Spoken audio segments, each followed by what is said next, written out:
Hi అండి, అందరికీ నమస్కారం. Welcome back to our channel. So ఈ రోజున వచ్చేసి మన తెలంగాణలో ఉన్న ఎవరైతే మన రైతన్నలు అయితే ఉన్నారో రైతు భరోసా సంబంధించిన యాసంగి పంటకు అయితే పెట్టుబడి సాయం కింద రైతు భరోసా సంబంధించిన డబ్బులు ఎప్పుడెప్పుడు వస్తాయని మనలో చాలామంది రైతులు అయితే అడుగుతున్నారండి.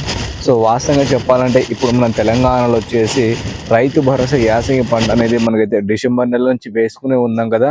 సో దానికి మరి పెట్టుబడి సాయం కింద మన రాష్ట్ర ప్రభుత్వం ఈ సంక్రాంతికి డబ్బులు విడుదల చేస్తా అని చెప్పింది కదా. మరి సంక్రాంతికి అయితే డబ్బులు విడుదల అవి మన ఖాతాలో వస్తుందా, మళ్ళీ పోస్ట్ పోన్ అయిందని ఇప్పటికే చాలా మంది రైతులు అయితే అడుగుతున్నారండి. సో మనమైతే ఈ రోజు సంవత్సరం వచ్చేసి 2026లో కొత్త రూల్స్తో ఏమేమి మార్పులు చేశారు రైతు భరోసాలో పూర్తి వివరాలు అనేది ఈ రోజు వీడియోలో అయితే మీకైతే చెప్తాను. అలాగే ముందుగా ఏ రైతులకైతే రైతు భరోసా సంబంధించిన డబ్బులు అనేది వస్తున్నాయి పూర్తి ఇన్ఫర్మేషన్ ఈ రోజు వీడియోలో అయితే తెలుసుకుందాం. కాబట్టి వీడియోని కాస్త మీరు లాస్ట్ వరకు చూడండి.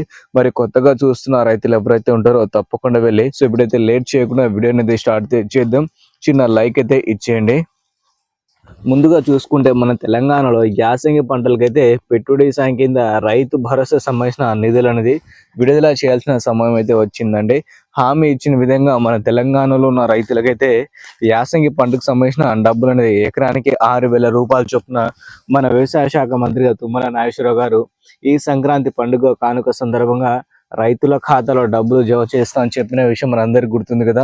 మరి గుర్తున్న ప్రకారంగానే హామీ ఇచ్చిన విధంగా డబ్బులు విడుదల అవుతున్నాయి అంటే ప్రజెంట్ మన తెలంగాణలో డబ్బులు రానట్టే ఉందని ఇప్పటికే కొంతమంది రైతులు అయితే తెలుసుకుంటున్నారు. సో వాస్తవంగా చెప్పాలంటే ఇప్పుడు మన తెలంగాణలో ఉన్న రైతులకి యాసంగి సంబంధించిన పంటలకైతే పెట్టుబడి సాయం కింద రైతు భరోసా సంబంధించిన నిధులు అనేది ఆపడం అయితే జరుగుతుందని ఈ రోజున మనకైతే తెలిసిందండి.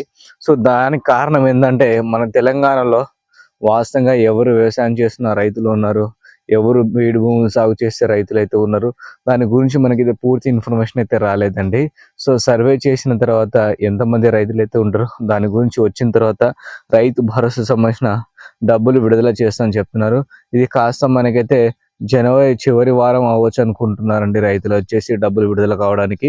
సో అప్పటి వరకు అయితే మనం ఎదురైతే చూడాలి. ఎందుకంటే మళ్ళీ సర్వే చేసి రైతుల ఖాతాలో డబ్బులు ఇస్తామని ఈ రోజున మనకైతే క్లారిటీగా అప్డేట్ అయితే ఇవ్వడం అయితే జరిగిందండి. ఓకేనా.